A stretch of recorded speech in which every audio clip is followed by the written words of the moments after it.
Rowdy Nation TV, welcome back to the channel. Richard Lee Tabler is scheduled for execution on February the 13th. I don't know how you guys feel about the United States using execution. How do you guys feel about that? Leave a comment in my comment section and let me know how you feel about death row inmates and how do you feel about people being executed in the United States. Now, Richard Lee Tabler is a serial spree killer. Now, me personally, I think some people, you just can't come back from some crimes that you commit. I think some crimes are so heinous that just as a taxpayer, us just paying money and letting these people sit on death row or sit in prison for the rest of their life, I think that doesn't solve anything, because I believe that some people are not redeemable. I guess that's what I'm trying to say. Some people are not redeemable, and I don't think should walk amongst us after they commit these heinous crimes. That's just my personal opinion. Now, you can leave me a comment in my comment section and let me know how you feel about the death penalty. I don't mean to be hard or cruel or anything like that myself, man, but I mean, it seems like nowadays people have no self-control. No self-control, and it seems like anything goes. And there's no crimes now that really shock you to the core, because it seems like everything is being done up under the sun. It seems like everything, it just gets worse and worse. So we got to draw the line somewhere. That's my personal opinion. Richard Lee Tabler is one of those guys, or one of those people that I think we need to draw the line with. And we're going to get into the story of Richard Lee Tabler, a serial spree killer, right? Now, Richard Lee Tabler was born on February the 5th, 1979. Now, he's an American spree killer, as I said, who was responsible for at least 4 murders committed in 2004. Now, on Thanksgiving Day of 2004, Tabler and a co-defendant shot and unalived 2 men at a nightclub in Killeen, Texas. 2 days later, Tabler also unalived 2 teenage girls who worked as dancers at the same nightclub where he committed the Thanksgiving Day double murder. Tabler was charged for these murders and subsequently sentenced to death for 2 of them, while his accomplice was jailed for life. Tabler, who has since lost all his appeals against the death sentence, is currently incarcerated on death row awaiting his execution. Now, that execution comes to us on February 13th. Now, and when we get into the crimes that this guy committed, you'll see why I think that he's one of the guys that I believe that's not redeemable and shouldn't walk amongst us. I mean, I would be very weary if this guy lived on my block, for real. Now, as a student, Tabler did poorly in school, had trouble paying attention, and had to repeat the 3rd grade, and Tabler was often lonely and had only one friend. At the age of 12, Tabler was diagnosed with attention deficit hyperactivity disorder, ADHD. Now, we know a lot of kids who have been diagnosed with that, right? And while his mother and sister noted that he was a good-natured person, he often had a quick temper. In his adulthood, Tabler was engaged with another woman who had a daughter from a previous relationship before meeting Tabler, but the couple broke up sometime before Tabler was arrested for the murder. Now, during his adulthood, Tabler was found guilty of 2nd-degree burglary, as well as escape and assault of a police officer in California. Now, for these above charges, Tabler was sentenced to 3 years in prison. Now, apart from this, Tabler had a history of threatening law enforcement officers and fellow inmates.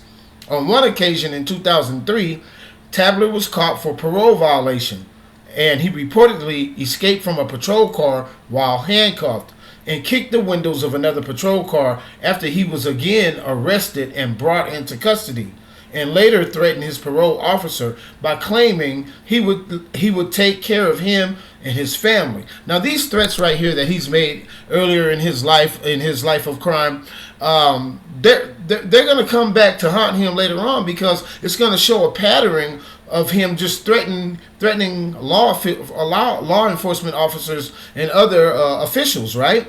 Now, within a span of 2 days, Richard Tabler went on to commit 4 murders in Killeen, Texas, between November 26th and November 28th, of 2004, and they consisted of 2 separate double murders. That means that he killed 2 people, and then I guess some time had passed and he killed 2 more people, right? Now, on November 26, 2004, at a nightclub in Killeen, 25-year-old Richard Tabler and his accomplice, an 18-year-old Fort Hood soldier, Timothy Doan Payne, shot and murdered a strip club manager and another male victim. Prior to the double murder, Tabler used to work at the club. Now, we're going to have to stop right there because I did my research. Tabler never worked at the club. Tabler told people he did security at the club, but he never worked at the club, right? The reason why Tabler and all this stuff really got started, he was telling people he worked at the club, but he was in there harassing the dancers, and he was kicked out the club, right? And he told police when he got arrested that he worked at the club. I just want to tell you guys that is a lie. That is a straight up lie. Now, so let's get back to the story. Now, prior to the, like I said, prior to the double murder, Tabler used to say he worked at the club, which was operated by 25-year-old Muhammad Amin Ramouni. Tabler and Ramouni later had a conflict that led to Tabler losing his job.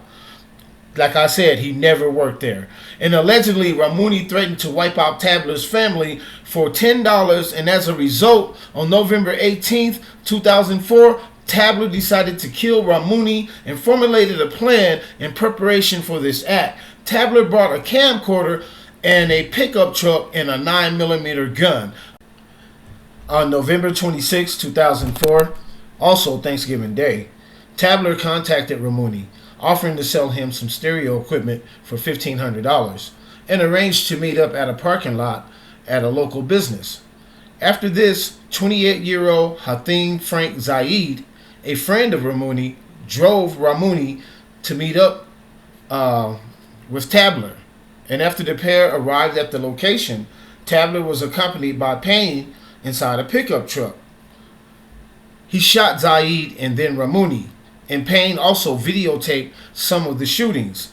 Tabler would later drag out the bodies of both Zaid and Ramouni from their vehicle, and even delivered a second shot to Ramouni, who was still alive when he was brought out of the car. After the murders, Tabler later stole a wallet and a black bag from the car, while Payne would keep the videotape and showed it to a friend before he destroyed it. Tabler had even bragged about the murders to a roommate. The night after he murdered Ramouni and Zaid, Tabler called the Bell County Sheriff's Office and claimed responsibility for the double murder and proclaimed that he would commit another double murder. Wow. So 2 days later, on November 28, 2004, Tabler committed another double murder, and all his victims in the case were teenage girls.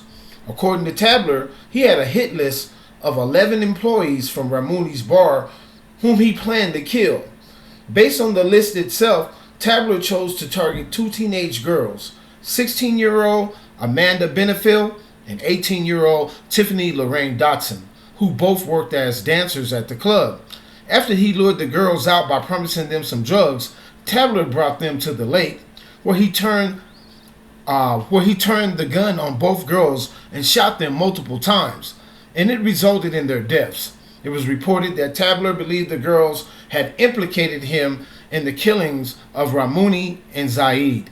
Now, this internet, man, it's very tricky, right? Because you can go find another article where he said that he was trying to have a relationship with that young girl, and he offered her some drugs, which was crack, and and they said that he was trying to have a relationship. Now, here he's saying that they might have knew something about the other 2 murders that had happened, right? Before the 2 unalivements that happened before they were unalive, right? Now, after unaliving Benefiel and Dotson, Tabler again called the sheriff's office to taunt them about the new unalivements and stated that if the police did not close down the club, he would unalive more people, specifically all the remaining employees of Ramouni's club, and additionally threatened to come after the police if they did not close down the club. Wow, that's crazy, man. Now, the bodies of the girls were discovered by an employee of the U.S. Army Corps of Engineers. While Dotson was immediately identified through first-hand investigators, Benefield's identity was not immediately established, and it was only on December 4th of 2004 when the police had a breakthrough and identified Benefield, who was allegedly a runaway from Louisiana.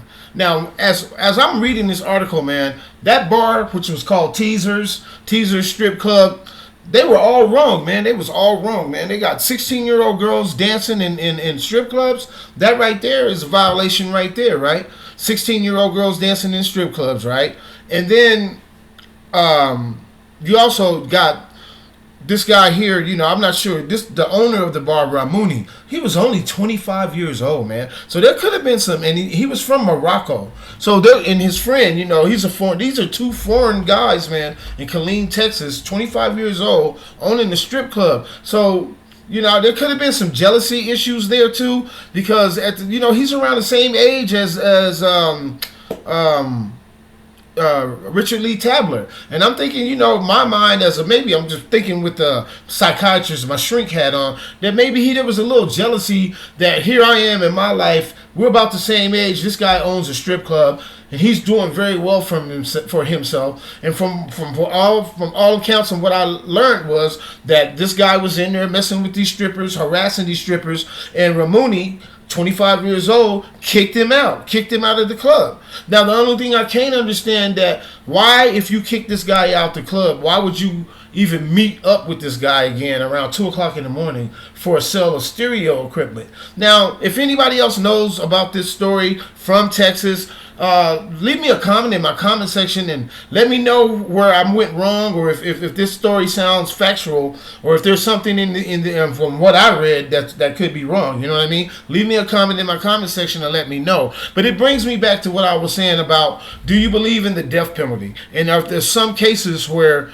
you know, you just can't come back from, right? Here, this guy is 25 years old. He's hooked up with this 18-year-old guy who's a soldier. You know, this kid doesn't have a record or anything, right? Now he's manipulated this young guy and to commit these murders, to help him commit these murders. Basically, you know, his life is shot. You know what I mean? So, just tell me how you feel. Leave me a comment and tell me, do you think, from what we read in this article and the charges for the 4 unalivements that he committed, do you think this is a worthy of the death penalty, right?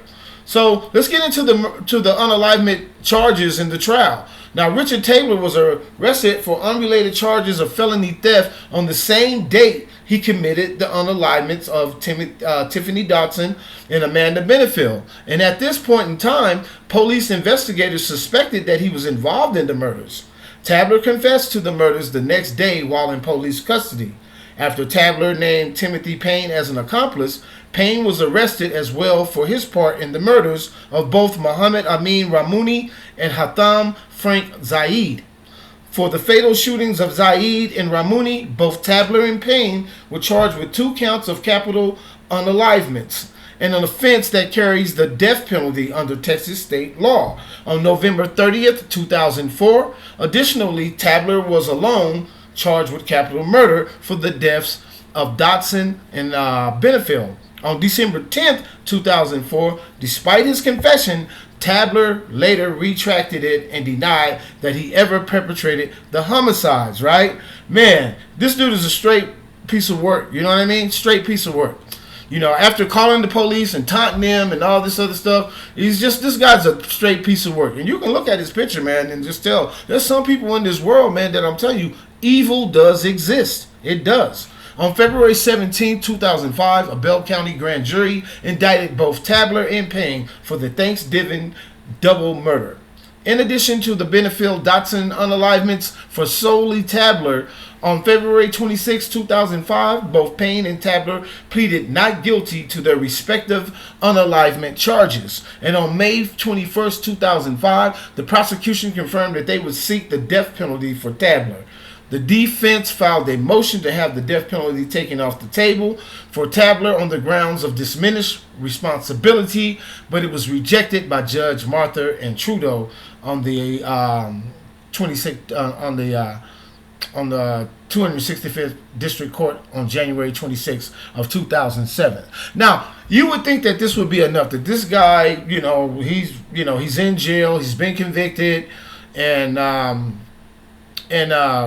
that would be enough, that it would be over with, right? We would just be waiting for this guy execution date, right? Well, no, because he's in jail, still committing crimes, and on October 2008, it was reported that TABLER was caught for having made threatening phone calls to a state senator, John Whitmire, claiming that he knew the names of the legislators' daughters and that the residential address, and he wanted to go after them. After his arrest, TABLER was found to have used a smuggled mobile phone to make these calls, and it was further uncovered that TABLER had shared the same phone with 9 other prisoners in his block, and about 2,800 calls were made on it during the past 30 days. A prison lockdown was therefore initiated for security reasons upon the revelation of the smuggled phones, right?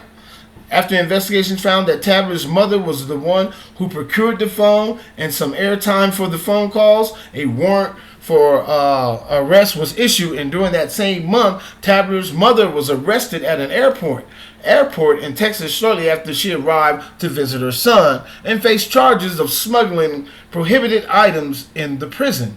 Wow, I guess the apple don't fall far from the tree, right? Now, this woman got a son who's on death row for unaliving 4 people, right? And she's willing to take the risk of bringing a cell phone, to smuggle a cell phone to this guy, right? He has nothing to lose, but you do, lady. So that tells me that the apple doesn't fall far from the tree. You know what I mean? There's no critical thinking when it comes to these people, right? There's not too much more I got to say about this guy, man. But I was just saying, man, if there was somebody who was worthy of the death penalty, I think Richard Lee TABLER is one of those guys, man. I think he's one of those guys, and I don't mean to be mean, but there's some people, like I said, who don't deserve to walk amongst us, man. So on February 13th, is Judgment Day for Richard Lee TABLER, unless some by miraculous miracle, somebody, divine intervention, somebody steps in and save this man from his unalivement date, which is on February 13th. Rowdy Nation TV, click the like button, subscribe to the channel. Leave me a comment in the comment section. Let me know how you think about this video and about the death penalty. We out.